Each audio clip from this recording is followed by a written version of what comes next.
Hi there, hope you have a fantastic day today. This lesson, I will teach you how to evaluate inverse trig functions. Of course, there is a PDF file versions on the description below for you to download so you can work with me. Otherwise, let's go straight into it. First one, to evaluate inverse tens of negative 1 over square root of 3. So first of all, we know that because of a negative 1 over root 3, so we know that it is on the second and the fourth quadrant. So let me just draw the diagram out first.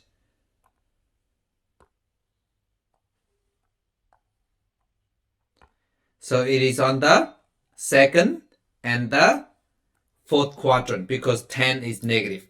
However, for inverse 10, so we know that the domain is between negative pi over 2 and pi over 2, and it's excluding. Okay, so keep that in mind. So therefore, it should be on the fourth quadrant. So therefore, we ignore that. So now we just need to work out inverse 10 of 1 over root 3, and we should get pi over 6 or 30 degrees. So 30 degrees is pi over 6. Pi over 6 because we need to answer in radians. So please keep that in mind. 45 degrees is pi over 4, 30 degrees is pi over 6, and 60 degrees is pi over 3. Please remember that for me because it's important. We're always dealing with 45, 60, and 30 degrees. Please remember that in radian form. Okay, so now we just write out the answer. So that will give me, because it's going these directions, so therefore instead of pi over 6, the answer is negative pi over 6. So there you go. Part B.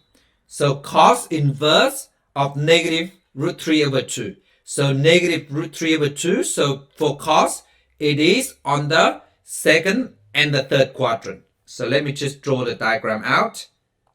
So we have second and the third quadrant for cos is equal to negative.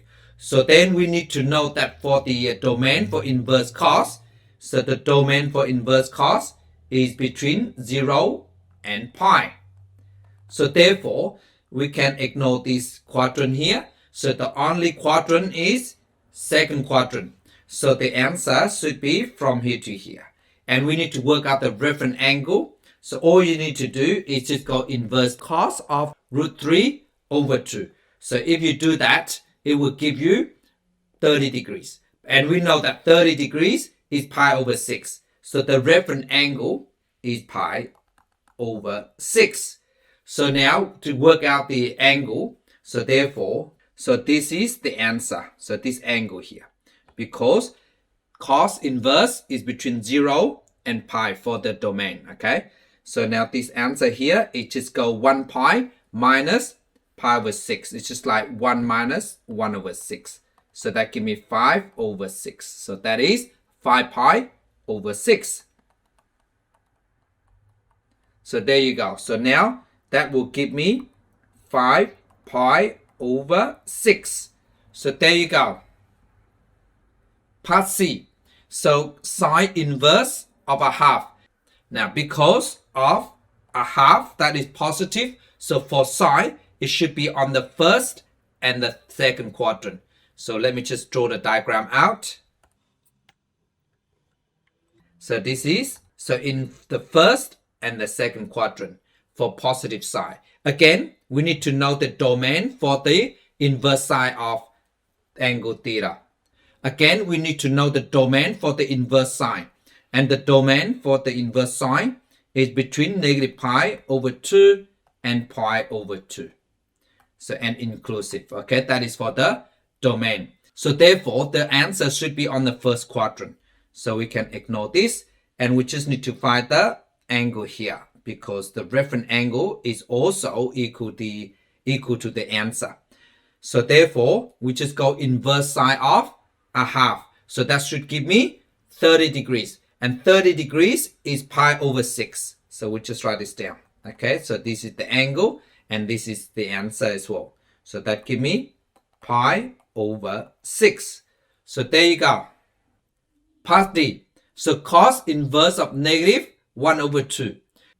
First of all, cos is negative, so therefore it must be on the second and the third quadrant. So it should be on this quadrant and this quadrant.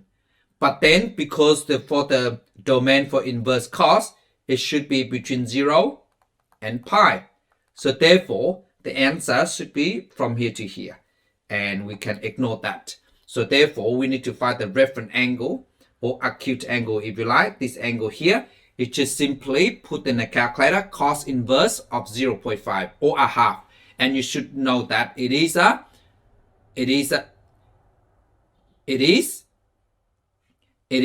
60 degrees. But then 60 degrees is pi over 3. So this is pi over 3. And the answer is 1 pi minus pi over 3. It's just like 1 minus a third. So give me 2/3. So the answer is 2 pi over 3. So the answer is 2 pi over 3. So there you go. Please pause the video and try this one yourself. Hi there, I'm back. How did you go? So let me go through them with you, okay? Before I do that, please do not forget to give me a thumb up and subscribe if you haven't done so you can help me to grow my channel. So let's get into it. So cos of 1 over square root 2. So it's positive. So therefore, for cos, it should be on the first and the fourth quadrant. Let me just draw it out. So it's on the first and the fourth quadrant.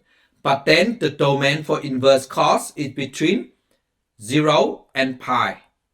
And therefore, the first quadrant, we can ignore that. So the answer should be from the positive x-axis to the line. So we just need to find the reference angles. Because the reference angle, in this case, will be the answer. So we just go inverse cos of 1 over root 2. And you should realize that it is 45 degrees. And 45 degrees is pi over 4. So therefore, this answer is pi over 4. So that is equal to pi over 4.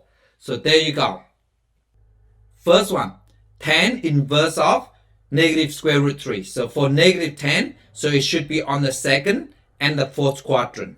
So the second and the fourth quadrant, which is this quadrant and this quadrant. But then the domain for the inverse tan, it should be negative pi over 2 and pi over 2 and excluding, okay? So then therefore the answer should be on the fourth quadrant and this we can ignore.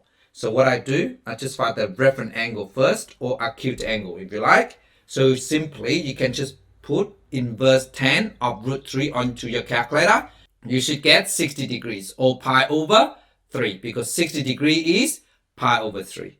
So let me just write this down, pi over 3. So therefore, your answer is negative pi over 3. So there you go. Part C. So we need to work out sine inverse of negative 1. So for negative 1, so it should be on the fourth and the third quadrant for inverse sine, okay, because it's negative.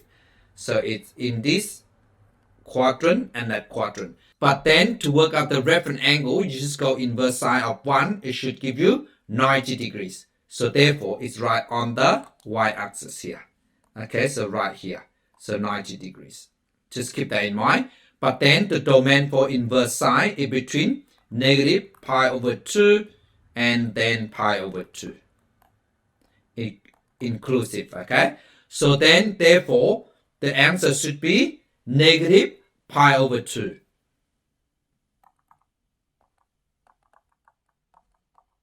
So there you go.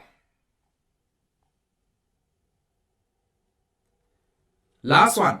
So we need to work out inverse tan of negative 1. Now for negative, so it should be on the second quadrant and the fourth quadrant for tan negative. Okay, so let me just write this down. So for tan of a negative number, so that is this quadrant and this quadrant.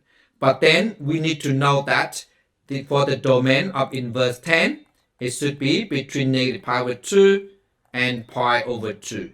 and of course is excluding, and we know that the second quadrant will be eliminated. Okay, so therefore it should be on the fourth quadrant only, and we just go inverse tan of 1, and you should get 45 degrees. And we know that 45 degrees is pi over 4.